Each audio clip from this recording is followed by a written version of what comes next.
दिल्ली के सीएम अरविंद केजरीवाल और आम आदमी पार्टी के सभी नेता अपने आप को कट्टर ईमानदार होने का दावा करते हैं, लेकिन पीछे कुछ समय से उनकी कट्टर ईमानदारी की हवा निकल गई है। ईमानदार होने का दावा करने वाले कुछ लोग सलाखों के पीछे जा चुके हैं, वहीं कुछ जांच एजेंसियों के रडार पर हैं और उनसे पूछताछ चल रही है। पार्टी के चीफ अरविंद केजरीवाल भी अब भ्रष्टाचार के कई आरोपों से संलिप्त हैं।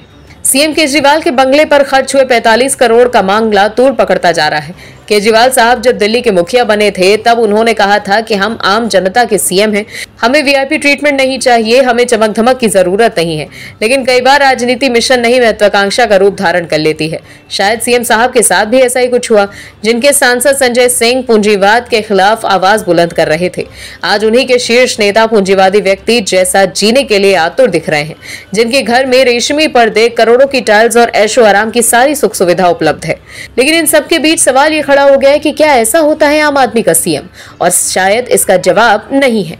अभी आरोप प्रत्यारोप चल ही रहा था कि इन सबके बीच उपराज्यपाल साहब ने भी इस पूरे मसले पर मुख्य सचिव को तलब कर लिया है। क्या कुछ हुआ है आगे, चलिए आपको बताते हैं। दिल्ली के मुख्यमंत्री अरविंद केजरीवाल के बंगले पर 45 करोड़ रुपए खर्च करने के आरोपों के बाद मचे हंगामे के बीच दिल्ली के एलजी वीके सक्सेना ने इस मामले पर दिल्ली के मुख्य सचिव से रिपोर्ट मांगी है। उन्होंने 45 करोड़ के खर्चे से संबंधित दस्तावेज सुरक्षित रखने के लिए कहा है।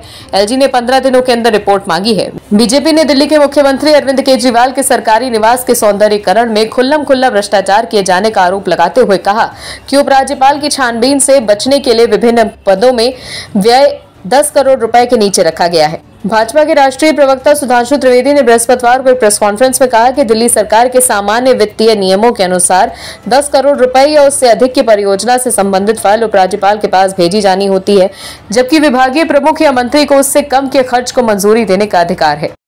आम आदमी पार्टी के नेता जो ये कहते नहीं थकते थे कि देखिए जी, हम तो आम आदमी की सेवा करने आए हैं, हमें खास बनने की कोई चाह नहीं है, लेकिन जिस तरह से आपके शीर्ष नेतृत्व के ऊपर कथित खुलासे हो रहे हैं, उसके बाद सभी के दिल में ये संदेह उठ रहा है कि क्या वाकई आप राजनीति को बदलने और सेवा करने आई थी या नेता बनकर उपयोग करने। क्योंकि पहले भ्रष्टाचार और अब बड़े बंगले की चाह में करदाताओं के धन की फिजूल खर्ची के खुलासे ने आपके चरित्र को कटघरे में खड़ा कर दिया है। केजरीवाल के शीश महल का मामला अभी शांत नहीं हुआ था कि एक और मामले को लेकर आम आदमी पार्टी पर सवाल उठने लगा है। बड़े बंगले की चाह में केजरीवाल साहब तो सवालों के घेरे में है ही, लेकिन अब पूर्व स्वास्थ्य मंत्री सत्येंद्र जैन पर भी सवाल उठने लगे हैं। कहा जा रहा है कि उन्होंने एक अवैध निर्माण ही करा दिया है। क्या है खबर, बताते हैं आपको। दरअसल दिल्ली बीजेपी अध्यक्ष वीरेंद्र सचदेवा ने इस बंगले को लेकर उपराज्यपाल वीके सक्सेना को एक चिट्ठी लिखी है और इसकी उच्च स्तरीय जांच कराए जाने की मांग की है। इस चिट्ठी में वीरेंद्र सचदेवा ने लिखा है कि दिल्ली की जनता ये जानना चाहती है कि क्या तत्कालीन जल मंत्री सत्येंद्र जैन ने इस बंगले को बनाने के लिए बजट को अप्रूवल दी थी। वीरेंद्र सचदेवा ने जो खत एलजी को लिखा है उसमें कहा गया है कि दिल्ली के पुरातत्व विभाग के द्वारा संरक्षित किए गए 15वीं शताब्दी के एक महल को ध्वस्त कर आलीशान बंगला बना दिया गया। ये बंगला जल विभाग इलाके में दिल्ली जल बोर्ड के अधिकारियों द्वारा बनाया गया है। वीरेंद्र सचदेवा ने अपने आरोपों को लेकर एक न्यूज रिपोर्ट का हवाला देते हुए कहा है कि इस संरक्षित इमारत को न सिर्फ अवैध रूप से दिल्ली जल बोर्ड ने अपने कब्जे में ले लिया, बल्कि इसके एक हिस्से को तोड़ दिया गया। इसके बाद करीब 600 मीटर से ज्यादा का बंगला बनाया गया और ये बंगला दिल्ली जल बोर्ड के तत्कालीन सीईओ उदित प्रकाश का आधिकारिक आवास बन गया। वीरेंद्र सचदेवा के मुताबिक ये सब कुछ कोविड के दौरान साल 2021 में हुआ। खत में कहा गया है कि सरकारी नियमों के मुताबिक दिल्ली जल बोर्ड के सीईओ को ज्यादा से ज्यादा 144 मीटर का आधिकारिक आवास अलॉट किया जा सकता है, लेकिन उदित प्रकाश ने 600 मीटर का बंगला बनवाया। एलजी को लिखे खत में कहा गया है कि इतने बड़े बंगले को बनवाने में कम से कम 15 करोड़ रुपए खर्च होते हैं और ऐसे में इस बात की जांच जरूरी है कि बंगले के लिए इतने पैसे के बजट को किसने अप्रूवल दी। दिल्ली बीजेपी के अध्यक्ष वीरेंद्र सचदेवा ने ट्वीट कर इस बात की जानकारी दी है। तो देखा आपने कैसे केजरीवाल एंड कंपनी बंगलो कांड में फंसती जा रही है। अब देखना होगा इस मामले को लेकर दिल्ली के एलजी क्या फैसला लेते हैं। सिसोदिया दिल्ली की राजनीति के वो शख्स हैं जिन्होंने राजनीति का ककाहरस सीखा तो केजरीवाल के साथ ही तभी तो वो कहते भी सुनाई दे जाते थे कि केजरीवाल मेरे राजनीतिक गुरु हैं। लगभग 3 दशकों की पुरानी दोस्ती। सिसोदिया के लिए केजरीवाल ठीक वैसे ही थे जैसे द्वापर में दुर्योधन था कर्ण के लिए।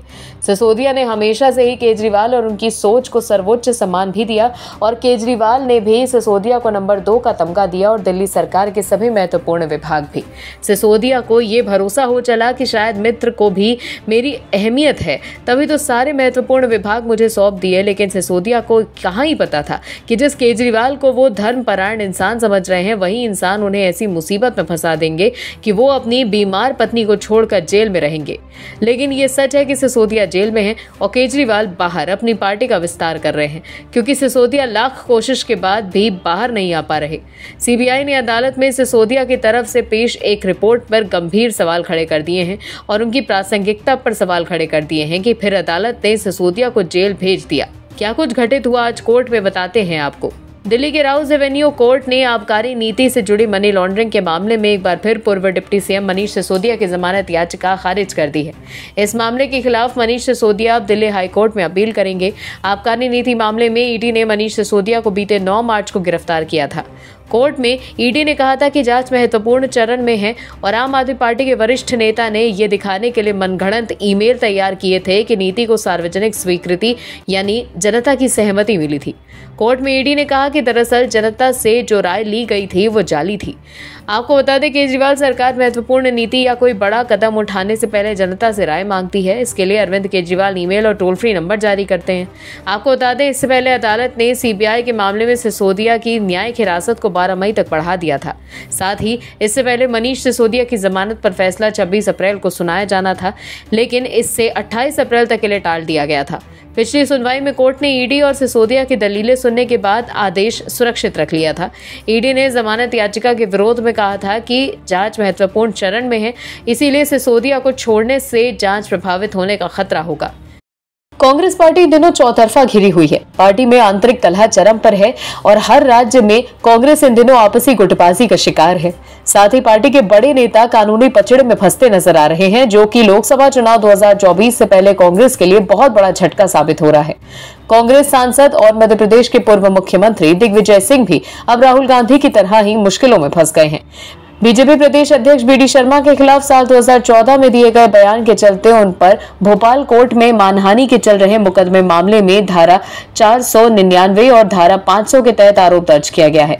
अब इस मामले में सुनवाई 1 जुलाई को होगी। दरअसल 2014 में दिग्विजय सिंह ने एक प्रेस कॉन्फ्रेंस के जरिए बीडी शर्मा, जो उस वक्त एबीवीपी के महामंत्री थे, के खिलाफ एक बयान देते हुए कहा था कि उनके द्वारा आरएसएस और व्यापम के बीच में बिचौलिए का काम किया गया है। इसके खिलाफ बीडी शर्मा ने कोर्ट में दिग्विजय सिंह के खिलाफ मानहानि का केस किया था। इस मामले पर बीडी शर्मा और मुख्यमंत्री शिवराज सिंह चौहान ने कहा कि कोर्ट इस मामले में तय करेगा। वहीं गृह मंत्री नरोत्तम मिश्रा ने कहा कि राहुल गांधी और दिग्विजय सिंह गुरु चेला हैं। जैसे चेले पर आरोप लगे हैं, वैसे ही गुरु पर भी आरोप लगे हैं। हम न्यायपालिका का सम्मान करते हैं। हम व्यक्तिगत तौर पर उम्मीद कर सकते हैं कि जब धारा 1 है, विषय के आरोप 1 हैं और गलती भी 1 है, तो निश्चित रूप से फैसला भी 1 ही होना चाहिए। वहीं बीडी शर्मा के वकील सचिन वर्मा के मुताबिक न्यायालय ने मामले को सही पाते हुए मामले को पंजीबद्ध कर लिया है। धारा 499 और 500 आईपीसी के तहत चार्ज फ्रेम कर दिया गया है। दिग्विजय सिंह ने चार्जेस को डिनाई किया है, इसीलिए ट्रायल चलेगा। सचिन वर्मा के मुताबिक इस मामले में दिग्विजय सिंह को 2 साल की सजा हो सकती है। अगर दिग्विजय सिंह को 2 साल की सजा होती है तो उनकी राज्यसभा की सदस्यता भी रद्द हो जाएगी। दरअसल इसी धारा 500 के तहत राहुल गांधी को सूरत के मजिस्ट्रेट कोर्ट में 2 साल की सजा सुनाई गई थी, जिसके चलते उनकी संसद सदस्यता भी चली गई थी। ऐसे में माना जा सकता है कि दिग्विजय सिंह के लिए भी मुश्किलें बढ़ती जा रही हैं। और भी वीडियोस देखने के लिए चैनल को सब्सक्राइब करें और बेल आइकन को दबाएं।